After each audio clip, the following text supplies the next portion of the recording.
What's up guys, welcome back to the channel. Today I want to talk about how hard kettlebell sport really is, and is it really like the toughest sport in the world. And just like as a spoiler, I don't think it is the toughest sport in the world, but it is certainly very tough, and I'm going to give some evidence of that and also try to put things into perspective, because I don't want to make this into a dick measuring contest, because every sport when you play it at a high level is very tough. And there are certainly some sports that are just as tough or even tougher than kettlebell sport.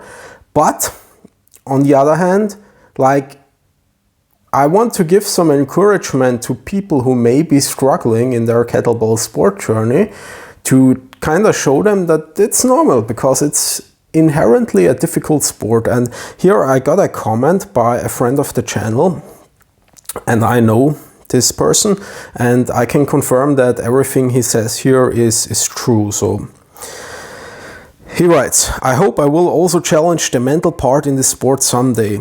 Especially these 10 minutes on the mind still break me, while 4x3 minutes, even with 1 minute pause, are absolutely doable for me. But in the end, facing the mental part is one of the most interesting things in this sport." So this guy is pretty strong, actually a very strong kettlebell lifter, even though he's not that experienced. But he just has a great general physical preparation base and a lot of endurance and a high view to max, and obviously that's really helpful. And he's going to tell us how he built that base right now. As a 8:55 Ironman finisher and 2:45 marathon finisher, I say that the mental toughness you need for this doesn't come close to the toughness you need to do 10 minutes long cycle with challenging weight, of course. So get this guy did an Ironman, ran a marathon in 2:45. So like I said, I can confirm this because I know him, and those are very good numbers, and you need a lot of serious endurance training, and it's undoubtedly very tough to achieve. And even he is saying it's not as tough as 10 minutes of long cycle. So just to put things into perspective. And here he refers to the video he commented on, where I basically said it's mentally easier to do hard intervals in running than it is with long cycle, for example. And he said, exactly what I feel. I rather do 3x10 minutes all out running intervals than 3x4 minutes long cycle if it is about the mental thing. So yeah, that's one perspective from a pretty high level experienced endurance athlete, right? So like I said, I love running and I respect running a lot. Like I said, it's not a dick measurement contest about my sport is so brutal. But if you have a hard time in kettlebell sport, it is because it's hard. It's not because something is wrong with you. And I actually heard about kettlebell sport way back, because I've been involved with kettlebells for over 20 years at this point. But like most people in Europe, I started with hardstyle. So hardstyle kettlebell training, and that was something I did most of the time. And I only got into sport relatively recently. And one thing I remember, obviously in hardstyle we would hear about kettlebell sport and would be discussed sometimes, so I was aware of it. And there was is a very, you could say, a legend of American strongman kettlebell lifting, is a guy called Adam T. Glass. He was he's a very, very all-around strong guy. Think about old-time strongman, put up huge numbers in band presses, and also a world-class grip athlete, and just basically the old-time strongman, all-around strong guy. And also a veteran, an Iraq war veteran, so really a serious person, right? Not some guy off the street. And I remember that kind of stuck with me, way back. He said, the only thing I found, he tried kettlebell sport, and he said, the only thing I found that's mentally tougher is wrestling. And if like I said, it's a guy who is super strong, all around fit. That guy said, okay, like, yeah, wrestling is on the same level or is even harder, but like this second thing after that would be kettlebell sport. And we all know that wrestling is super tough. I know because I've wrestled as well. So yeah, that's like anecdote number 2, if you will. And another anecdote, guy from my gym, super high level kettlebell lifter. Like he did not too long ago, he did 10-minute long cycle, 55 reps with double 34 kilograms, not 32, but 34s. And he's a former bodybuilder, right? And I never did bodybuilding, but I always had respect for bodybuilding because you need a lot of discipline to do it. And I think people underestimate how hard it really is because you have to like be super disciplined, you count every calorie. And then the cutting when you have to get to super low levels of body fat and completely deplete and dehydrate yourself.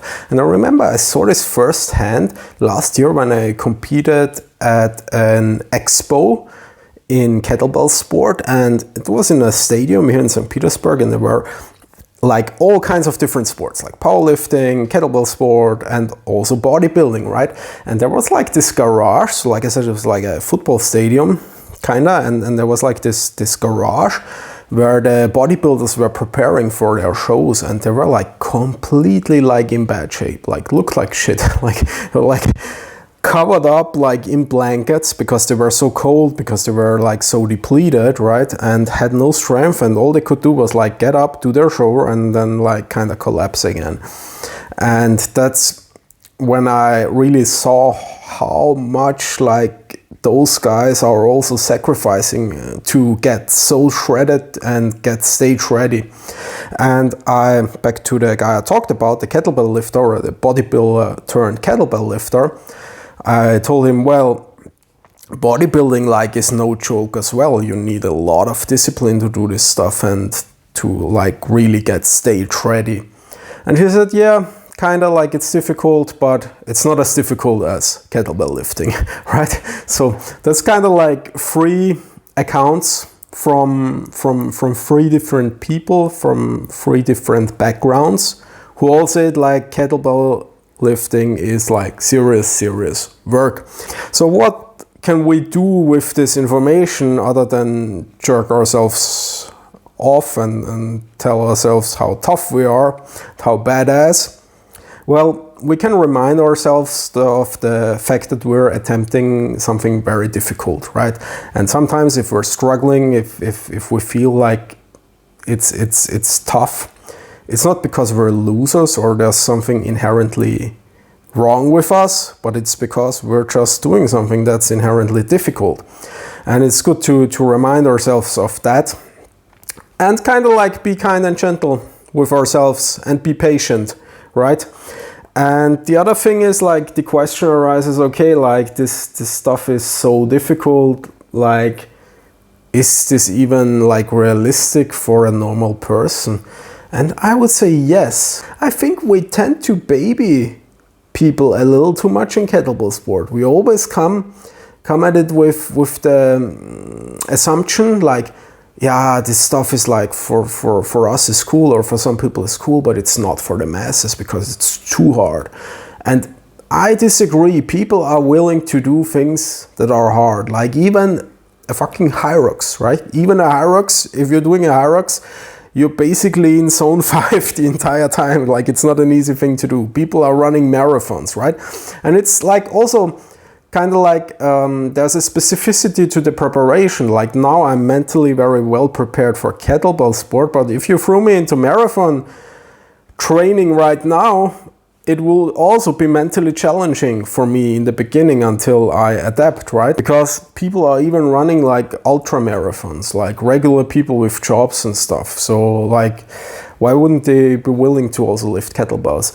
And obviously like not everybody is going to get to 32s. I mean, it's called the distinction between amateur weight, which is 24s for men and 16s for women, and professional weight, right, which is 32s for men and 24s for women. And like the distinction doesn't make too much sense because it's not a professional sport. So even though I'm like now competing in the professional division. I'm not a professional kettlebell lifter because I don't get paid to lift kettlebells, right? I do coaching and different stuff, like I'm a fitness professional, but not a professional kettlebell lifter, right? So there's a like distinction there. But still, we can like make this distinction because we could say like serious lifter and more casual lifters. And I believe like why wouldn't like everybody, like not everybody, but why wouldn't people who are like more casual about it be able to get to 10 minutes with 24s? Because like obviously if you do a super high pace with 24s, it's just as difficult or more difficult than 32s. But like the point I'm trying to make, it's still a scalable sport, right? You don't have to like be super high level to participate, and I think everybody can challenge themselves at a level that's appropriate to them. So that's like just some anecdotes I wanted to like tell today, and to give you some encouragement and like give yourself a pat on the back. See, I'm a bad motherfucker, I'm doing something difficult, and also like maybe it's going to motivate some of you.